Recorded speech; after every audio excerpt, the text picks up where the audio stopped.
Allô tout le monde, c'est Marie. J'espère que ça va super bien.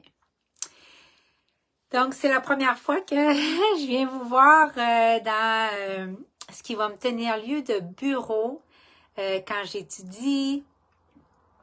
Pour le moment, je suis installée comme ça.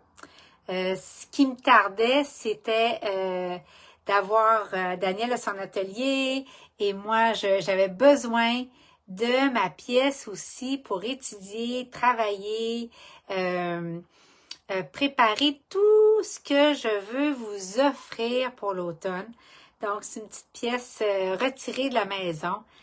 C'est comme un petit refuge et ça sert aussi de chambre d'invité. Donc, pour le moment, c'est l'endroit où je suis le mieux, malgré qu'il y a tellement de beaux endroits ici, sur la maison, et puis à différents endroits. Vous allez me voir à différents endroits, mais par moment, je vais filmer d'ici parce que j'ai mes notes, j'ai une multitude de livres et de ressources. Donc, je suis avec mon thé à l'hibiscus, ma tisane à l'hibiscus, je ne sais pas si vous voyez bien, le beau rouge, et dont il y a tant de vertus en Ayurveda. Il y a plusieurs compagnies qui en font. Donc, vous irez voir sur Internet. Mais j'ai mis dans ma dernière publication les bienfaits de cette tisane. Je vous la recommande. Alors, notamment parmi les bienfaits, si vous êtes comme moi, hein, quand les énergies nous traversent, quand le manque de sommeil nous traverse, puis notre peau nous donne des fois du fil à retordre, bien, on associe à l'hibiscus des propriétés curatives pour l'eczéma, psoriasis et autres difficultés de la peau. C'est beaucoup associé aux femmes, un peu comme la tisane de framboisier. Donc, bonjour Chantal Chantron, Lynn Croteau, tout le monde, super contente de vous retrouver. Fait que ce soir, c'est un appel un peu particulier parce que, c'est un appel, un live, pardon, parce que je veux m'inscrire, comme vous le savez, avec la page ici, dans l'Ayurveda clinique, hein, celui qui soigne les maladies, qui aide par ses protocoles avec la médecine que nous avons, à une médecine intégrative et à trouver une façon de guérir et par différents protocoles. Et un jour, le directeur de mon école a dit dans un des cours où je l'écoutais, celui-là même que vous avez peut-être entendu dans le film que j'ai partagé ici sur la page, The Natural Law, Dr. Mark Alpern, qui est mon directeur de collège, et il a dit un jour, on a tous le droit de guérir. Vous avez le droit de guérir. Et ça, cette phrase-là s'est imprimée sur mon cœur pour ne plus jamais en ressortir. Et il parlait de la maladie. En passant, un thé à l'hibiscus, ça rappelle beaucoup le goût de la canneberge. Puis ce qui est très bon, c'est de mettre un trait d'extrait de vanille. Et il faut attendre que le thé, ça se prend aussi, elle peut se prendre température pièce comme une limonade, là. Et il faut faire attention de ne pas trop en prendre. Et également, ce qui est intéressant aussi, c'est que quand il va avoir refroidi, vous allez mettre une petite cuillère à thé de miel. Et donc, le miel en Ayurveda s'ajoute jamais quand une boisson est chaude parce que ça en change la composition. Et à ce moment-là, on dit que ça devient pas bon pour le corps. Alors, ce soir, merci de partager la vidéo et de m'aider à faire connaître notre petite œuvre. C'est très apprécié. Ce soir, je voulais vous parler des énergies du mois d'août, même si on est à la fin, parce que je suis en train d'apprendre auprès d'une enseignante, pas pour en faire mon domaine d'études, mais parce que je m'inscris dans la longue tradition de l'Ayurveda. Et je vous l'ai souvent dit sur la page, qui parle d'Ayurveda doit parler de spiritualité. Parce que c'est l'alignement de l'âme, hein? Être bien installé dans le soi supérieur. Donc, cœur, corps et esprit. Donc, mais moi, j'aime bien parler de l'âme, j'aime bien parler de l'esprit avec un E majuscule. Donc, bonjour Julie Desjardins, c'est tellement le fun de vous retrouver. Merci de partager tout le monde. Ben, vous êtes dans mon nouveau petit coin où je vais venir vous prendre des tisanes avec vous par moment, puis jaser sur différentes thématiques. C'est comme ça que je veux qu'on étudie ensemble parce que j'ai un gros défi au mois de décembre et je me suis dit au fur et à mesure que j'avance dans mes études, ben, je vais vous partager certaines choses pour vous amener sur le chemin de votre propre guérison. Alors, aujourd'hui, on parle des énergies du mois d'août et même si on est à la fin du mois d'août, ça va être absolument très utile pour vous, c'est très actuel. Et j'expliquais qu'avant que Julie Desjardins arrive, Julie, on se voit d'ailleurs au mois de septembre, ouais. J'expliquais avant que Julie arrive, puis je vous invite à aller vous faire une tisane vous aussi. On est, en passant, en ce moment, on est, ce que souligne l'Ayurveda, entre deux saisons. Et puisqu'on fait partie de la nature, on est comme une plante qui se tourne vers le soleil, puis là, le soleil commence à changer d'intensité, puis elle va changer sa composition, sa posture, son ouverture, etc. Nous, on se trouve actuellement dans ce moment-là. Et l'Ayurveda reconnaît qu'en ce moment, on se retrouve dans une période vulnérable parce qu'on n'a pas tout à fait quitté le soleil, on n'est pas rentré dans le venteux et frais. Et donc, à ce moment-là, l'Ayurveda dit c'est là qu'on est le plus ouvert aux problèmes de santé. Donc, regardez autour de vous, là, il y a plein de petits nez, déjà, le rhume, etc. Donc, c'est le temps de faire vos protocoles et notamment le rituel du nez, hein, le Jal Neti, Nasya aussi, l'huile après. Donc, c'est important puis je vais en parler dans les prochaines semaines, mais ça va être un rituel qui est extrêmement important. Exfolier la peau et se huiler le corps. Écoute, extraordinaire. On vieillit pas. On vieillit pas dans de l'huile. On se préserve. Donc, alors, on va parler des énergies du mois d'août et mon but n'est pas de restituer, hein, de revomir ce que j'apprends avec mon enseignante en astrologie védique et Jyotisha.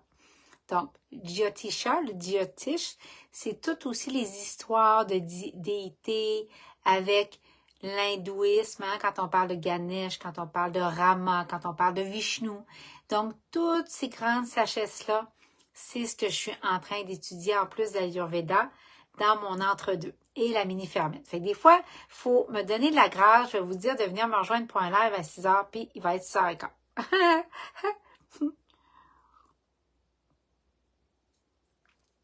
Et c'est la tisane d'hibiscus que je suis en train de boire. J'en ai parlé un peu dans mon post annonçant mon live. Donc, vous irez voir les bienfaits. Alors, on peut même prendre les feuilles puis se faire des masques. Hein? Les masques que vous avez avec Ariel Ayurveda, là, vous pourriez faire un masque avec de l'hibiscus aussi dans nos masques. Donc, de la poudre de votre hibiscus. Donc, alors, je continue. Et pourquoi je suis en train d'apprendre ça? Comme je vous disais, c'est pas parce que je vais en faire ma vocation. Non, moi, ma vocation, c'est l'Ayurveda clinique. Mais c'est parce que je veux comprendre les profondeurs de l'Ayurveda. Je veux comprendre ce que les rishis avaient en tête quand l'Ayurveda a été reçu, parce que l'Ayurveda a été transmis à des grands sages. Et donc, si on ne va pas comprendre, et c'est vraiment comme ça que j'ai été guidée, comprendre tout ce qui entoure une sagesse, c'est difficile de mettre en contexte. C'est difficile de pleinement recevoir les protocoles. Et vous savez, on dit en Ayurveda qu'un médecin ne peut pas aider son patient, son client, si il ne sait pas entrer dans son cœur, comprendre le cœur de son patient. Donc, si je veux arriver à faire ça, il faut que je puisse pratiquer la profondeur, puisse pratiquer vraiment la compréhension d'une sagesse dans son intégralité. Donc, alors, avec cette enseignante-là, ce que j'espère, c'est être capable de pouvoir vous la présenter en entrevue. Donc, je lui ai fait une demande d'entrevue et c'est pour ça que je ne vais pas en parler tout de suite. Et si ça se concrétise, vous aurez l'occasion de la connaître. Donc, alors, en ce moment, au mois d'août, puis là, je lis mes notes. Je vais vous dire juste les trois choses que j'ai retenues de mes cours avec elle. Donc, pour le mois d'août. Alors, les énergies au mois d'août, le soleil est en Lion. Et ça, c'est une position qui est royale. Et donc, ça amène un sentiment de force, un sentiment de joie, d'enthousiasme. Et c'est un bon temps pour les amoureux et les relations en général. Mais les relations, les amitiés, les amours. Et mais ça va soulever d'autres choses au niveau du karma, par exemple, on va en reparler. Donc, merci beaucoup de partager ma vidéo, c'est gentil. Et c'est le moment du masculin divin et de l'action. Parce qu'il y a Mars qui est là.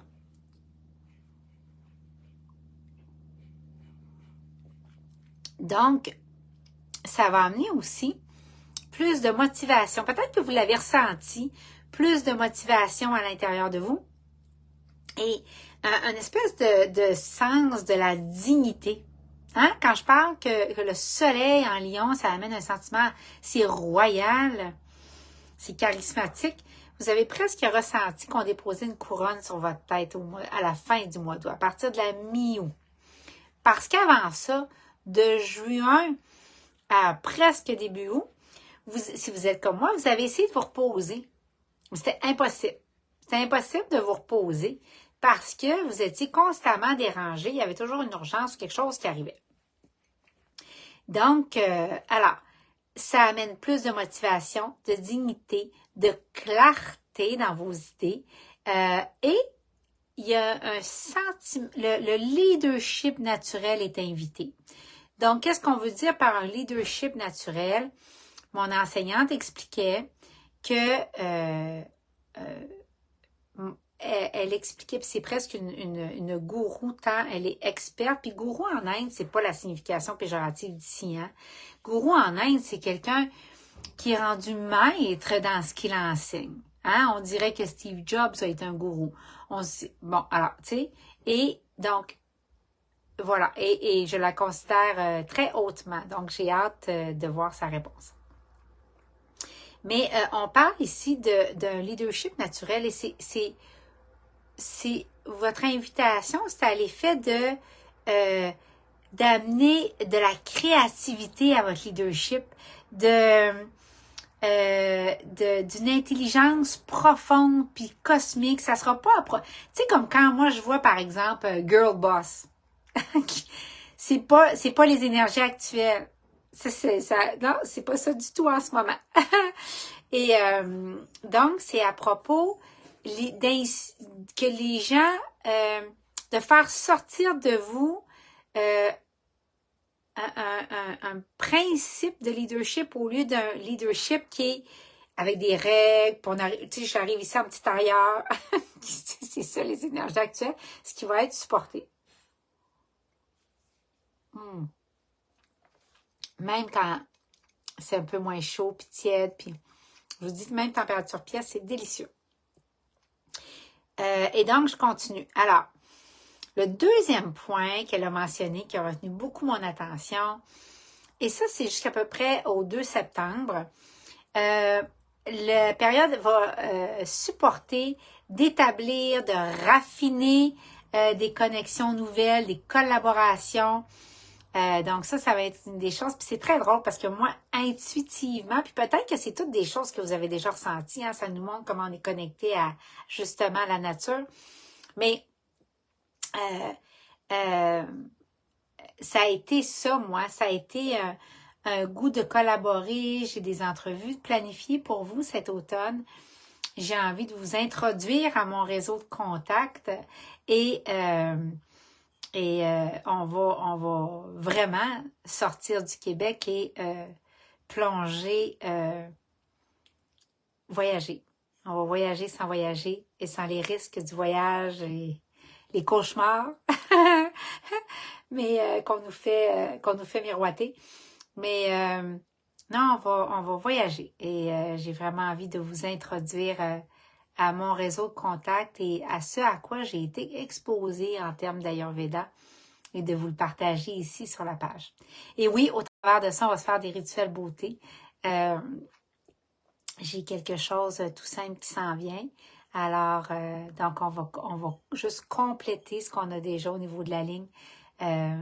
Mon intention, c'est de se faire des rituels tellement simples, clairs et de ne pas alourdir la ligne qu'on a déjà. Donc, alors, et l'autre chose aussi, ça va être à propos de soulager la souffrance avec de la gentillesse. Ça veut dire, c'est pas... c'est une maison, elle expliquait que c'est une maison un peu de l'amour dur. C'est-à-dire que je t'aime, mais voici comment ça va fonctionner à partir de maintenant. Donc, c'est à propos d'aimer en ce moment, mais d'aimer avec fermeté, puis de diriger en même temps qu'on aime. C'est pas l'amour qui permet tout, c'est pas grave ton mauvais comportement, tu peux continuer, mais je t'aime pareil, c'est pas ça. C'est OK, t'as fait ça, mais je t'aime et maintenant on va aller vers d'autres choses. Et c'est ce genre d'amour-là, c'est ce genre de façon-là qui est supportée en ce moment par les astres de guérir la souffrance avec de la gentillesse. Et en dernier point, le troisième point que je voulais vous transmettre, et c'est peut-être ma plus grande prise de conscience, moi, qui m'a servi énormément durant le cours, c'est les énergies actuelles, c'est à propos de nettoyer le désordre. Une grosse partie des énergies actuelles, autre que ce que j'ai mentionné, c'est à propos de nettoyer le désordre. Et donc, Mars va vous donner le goût de aller dans l'action.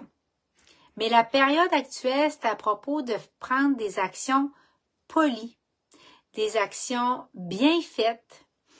Tout ce qui est messy, là, puis botché, puis Dan, il y avait une expression pour ça, j'ai oublié. Il dit pas botché, il dit en tout cas, je demanderais, s'il était ici, je demanderais, mais des brouillons, là, tu sais, ça sera pas supporté. Donc oui, c'est à propos de prendre une action, mais des actions polies et des actions, c'est en ce moment, c'est soit vous vous reposez ou soit vous faites des listes sur les choses petit à petit. Ouais, bâclé, c'est merci Judith. Donc, ou soit vous faites des listes puis vous cochez petit à petit ce que vous voulez atteindre comme objectif et vous allez passer au travers, mais de façon méthodique. Tout ce qui est méthodique en ce moment va être très supporté. Et je veux juste mentionner une chose aussi, et c'est à propos de le faire patiemment, avec de la patience. Et il va y avoir enfin, donc, on se repose et puis vous allez sentir, puis peut-être que vous sentez déjà que vous avez encore besoin de repos, hein? Donc oui, c'est présent en ce moment. Le repos et l'action méthodique et le leadership créatif. Et c'est à propos d'avoir de la patience aussi. Vous allez voir qu'il y a des choses, parce qu'on a Mercure en rétrograde, vous allez avoir des situations qui vont repasser devant vous, que vous n'aviez pas bien réglées, et que vous allez avoir une autre chance de bien les régler. C'est comme ça en Inde, c'est comme ça en astrologie védique qu'on explique le karma qui nous colle aux fesses. Et même s'il y a des choses qui vont apparaître dérangeantes, les planètes soulignent en ce moment qu'il n'y a rien, puis elle nous enseignait ça, qu'il n'y a rien qui peut accoter un esprit sattvique. Donc, alors, puis elle nuançait beaucoup l'idée que ton mental peut être en désordre, et ça, c'est dangereux. Mais ton esprit, s'il est sattvique, puis tu sais, en Inde, et selon les enseignements que je reçois, le mental, pour eux, se situe où est-ce que tu as tes préférences. Où est-ce que tu as tes opinions à propos de tout. Donc, nous, on appellerait ça l'ego.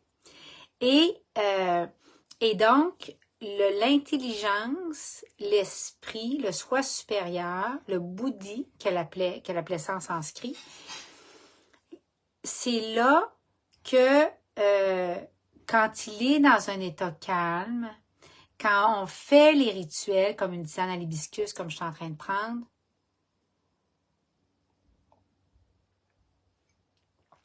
quand on va en nature, quand on prend le temps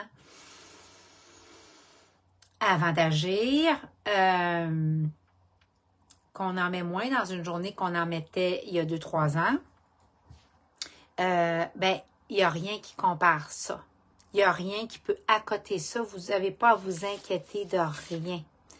Et donc, c'est à propos les énergies actuelles de la patience, mais quand même de l'action par en avant, de la guérison. Et la guérison en ce moment, c'est de nettoyer tout ce qui est désordre. Donc, si vous avez été comme moi dans de la créativité, d'en prendre le temps de, tu sais, comme ici, j'ai fait mon petit bureau, puis je me suis mis ça vraiment cute, tu sais, puis vous ne voyez pas, là, mais tu sais, j'ai des cristaux, puis je me suis mis une chandelle, puis j'ai ramené dans la pièce tous mes livres ayurvédiques, tu sais, puis je me suis dit, OK, je vais me faire des sujets, puis je veux vraiment apporter des moyens concrets, des choses faciles, parce que l'Ayurveda semble tellement complexe quand on commence à le regarder, c'est tellement profond, puis entre nous, tu sais, quand moi je parle à des docteurs ayurvédiques, tu sais, les docteurs, ils me disent, plus j'en apprends, et plus je réalise que je sais rien. Puis une des choses qu'ils me disent souvent, puis ça me touche tellement, à chaque fois que je travaille avec des médecins pour, comme là, je prépare des entrevues pour vous, en Ayurveda, les médecins, leur premier réflexe, c'est de dire ben, on va t'aider. Viens, on va t'aider. Viens, on va t'aider, on va être là pour toi, on va t'apprendre telle chose. Oui, je vais me rendre disponible.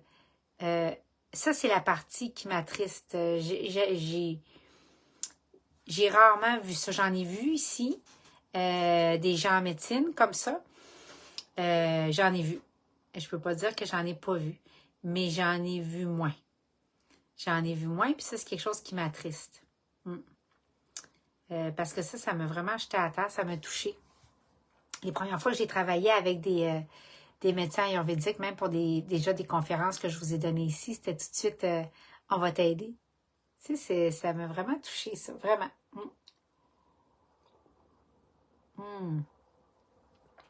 Donc, c'est ça. Alors, c'était les énergies du mois d'août. Et puis, puis j'espère que ça vous a parlé. J'espère que ça vous a éclairé. Donc, je croise mes doigts, mais j'ai 2 personnes que je veux recevoir pour vous pour qu'on parle d'astrologie védique et de Jyotisha. Et pourquoi c'est tellement intéressant pour moi, c'est que j'en reviens pas comment je trouve ça juste. Et là, je ne vous ai pas partagé tout le cours, là, parce que c'est trop long. Mais ça me fascine. Puis déjà, au mois d'août, j'avais ressenti cet appel de créativité-là. Puis je vous ai promis d'ailleurs un article sur la créativité et les doshas. Mais déjà, au mois d'août, j'avais ressenti cette créativité-là. J'avais ressenti ce goût-là de... C'est vraiment le mois d'août en ce moment au niveau de l'astrologie védique de renaissance. C'est à propos de la renaissance. C'est le mot que je cherchais. Et de croissance, mais une croissance spiritualisée. C'est les mots qu'elle utilisait. Donc, voilà. Qu'est-ce que je voulais mentionner à part ça? Ben, c'est ça. Cet automne, ça va être à propos des collaborations. Donc, c'est drôle parce que ça m'a permis, moi, de valider ce que j'avais reçu, ce que j'avais senti. Fait que ça a été très intéressant. Donc, ça va être à propos des collaborations. Je vais avoir des nouvelles personnes à vous présenter qui vont faire partie d'une équipe élargie d'Ariel. En fait, vous avez vu dernièrement j'avais fait une vidéo, puis j'invitais les gens, des praticiennes en santé holistique qui pouvaient avoir leur bureau à la maison ou celles qui voulaient distribuer les produits d'Ariel, qu'on était dans cette ouverture-là en ce moment, de choisir quelques personnes qui pouvaient tenir notre gamme de soins.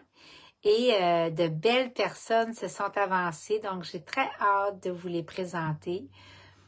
Et puis voilà, je veux que ce soit, je veux partager des moments avec elles ici sur la page. Et elles apportent certainement des expertises complémentaires. Fait que ça, c'est excitant. Donc, nos produits vont être à différents endroits au Québec, mais chez des praticiennes en santé holistique. Et fait que ça, c'est le fun. Si vous en connaissez près de chez vous et que vous croyez qu'elles devraient lever la main et me parler ou nous écrire, faites-nous signe. Mais on court pas, c'est un chemin qui se marche, l'Ayurveda. Et moi, je dis souvent, on pense qu'on va faire quelque chose avec l'Ayurveda, mais c'est l'Ayurveda qui va faire quelque chose avec nous. C'est l'Ayurveda qui va faire quelque chose avec nous. Puis c'est l'Ayurveda qui va faire quelque chose avec vous. Et ouais, c'est ce que j'expérimente moi en ce moment, puis c'est ce que je veux vous partager. C'est vraiment ce que je veux vous partager. Fait que si vous avez envie de baigner de plus en plus dans les trésors de l'Inde, ben c'est ce que vous allez vivre ici sur la page, mais à tous les niveaux. Donc, on va parler autant de spiritualité, des soins pour la peau, des grandes sagesses de l'Inde et puis on va parler aussi de tout ce qui est santé. Donc, j'ai une entrevue aussi alignée au niveau d'un problème de santé clinique que je pense qui devrait retenir votre attention. Fait que c'est ça, je vais vous présenter et des distributrices, des femmes extraordinaires qui vont pouvoir, j'en suis certaine, partager certaines pépites. Il va y avoir des entrevues avec des gens de l'international et il va y avoir des petits protocoles puis des petites discussions comme ça. J'espère que vous avez apprécié le moment ensemble. Et puis, ben, on va étudier ensemble. Vous allez être mes compagnes d'études parce que j'en ai jusqu'en décembre là, vraiment cramé. Parce que quand je rentre en décembre, je vais pouvoir prendre 60 clientes à un prix plus avantageux que quand tu es diplômé. Et je vais être supervisée par des maîtres de stage de mon école et c'est mon école qui va vous envoyer la médecine ayurvédique. Donc, voilà. Fait que c'est un peu tout ça qui s'en vient. Et ben, avec nos distributrices, on va travailler ensemble dans un leadership créatif pour que quand vous allez les voir sur place, il y ait toute une ambiance, puis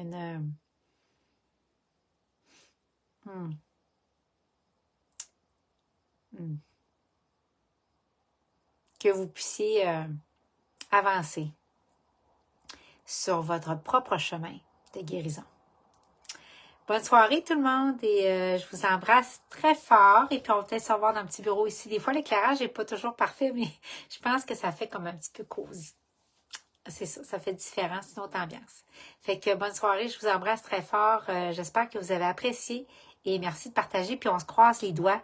J'espère que je vais avoir mon enseignante en astrologie védique. Vous allez tomber à terre. Bonne soirée tout le monde. Bye.